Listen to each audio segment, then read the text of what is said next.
Why support Aston Villa? Why support Aston Villa? Well, you had a choice of a few in that. I did, and I was born in Yardley in Birmingham, which is actually a Birmingham City sort of suburb, so I should have probably gone to Birmingham City. But I think the main reason, I supported Aston Villa when I was very young, and the main reason my brother, who I was always fighting with, was a Blues fan. So I said, right, I'm going to support Aston Villa.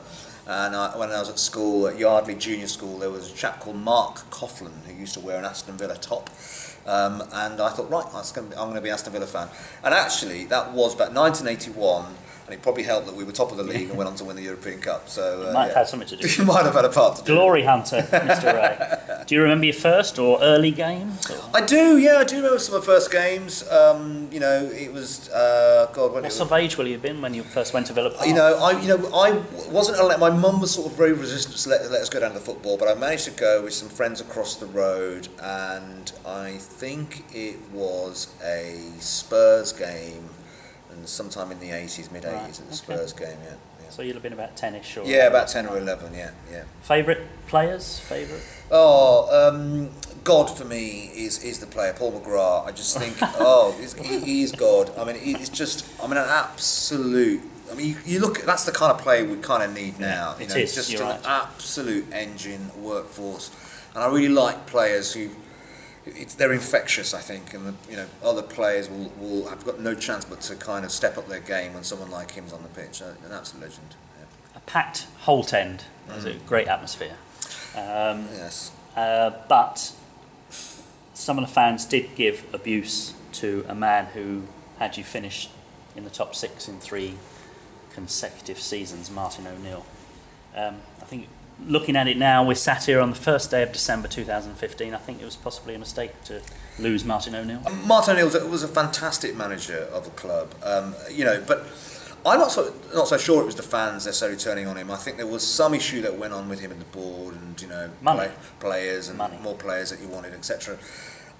But also it was a kind of difficult time for the club. We kind of ended up being this sort of feeder club, but have these great players, and then have to sell them off because they wanted to move on elsewhere, and that was a real difficult time. But I think Villa fans thought that Randy Lerner was some sort of philanthropist when he arrived, which he never was, or I don't think claimed to be, in fairness. No. But when Martin O'Neill, I know Villa fans have got back to me when I've written about losing Martin O'Neill, and they said, well, you don't understand, he spent too much money, he bought too many players, and he went back to Randy Lerner and asked for more.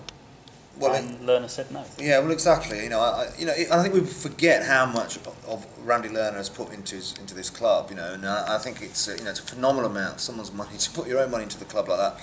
It's great. And it was a shame to see the back of Martin O'Neill, but it wasn't just that. It was like I said, losing some of those great players. I mean, every season we would lose key players and start again. And I think, therefore, I can understand at the moment. I know we're in a dire position, but I can understand the mentality and the strategy now that Tom Fox is going, well, you can't have a situation where you buy Benteke at a good price, gives us hope for a year, 2 years, and then we sell him off, and then then we're back to square one again. So I think this idea of starting with a young squad and a whole new young squad and building that for over years is a sensible approach. You're pro-Lerner, though. I've heard you talk about Randy Lerner. Yeah. You've met him, you've obviously got to know him. I have, yeah, and I've met Tom Fox and I've met Randy Lerner, and I think they're good guys for the club. And I think people like, the stories I hear about the club, and what Doug Ellis did was fantastic, but I think Aston Villa has had this culture of going, we're a big club for way too long, and just relying on and counting on the history of the club to get us somewhere. It's not enough. You can't do that anymore. You've got to think of the club as a business, and I think that's sensible, and I think that's what they're doing. But someone like Randy Lerner, I think he has got the club's interests at heart. He could have sold it, and he could have sold it to a dodgy consortium, somebody that he knows isn't right for the club long term. So I think we'll be really careful what we wish for. We're sat here in December 2015. There's a bit of a season left to go, but you're several points stranded at the bottom, at the bottom of the Premier League. I have to tell you this, that big clubs do go down. My Sheffield Wednesday went down and haven't got back yet, although we're on our way back. Leeds United, etc. It can be a long way back if Villa go down. Yeah, it can be a long way back, and I don't think it's as easy to get back up. I am hopeful, though. I really am, and I think, We've got a couple of really tough games coming up, Southampton, Arsenal, and then there are some fixtures you think, well, that's when we can start picking up 3 points. All we need is a good run. We just need a good run. You know, yes, you're counting on other clubs not doing so well. It's and I don't buy into these stats that people pull out for the last 30 years.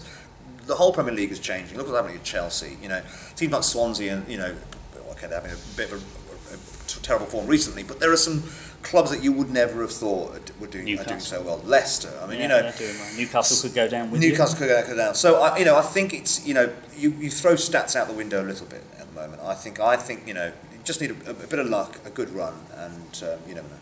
So I've got a £5 betting voucher in my pocket. Right. Would you go across the road and put it on Villa to stay up? I would, yeah. I certainly would, yeah. Because it's your voucher.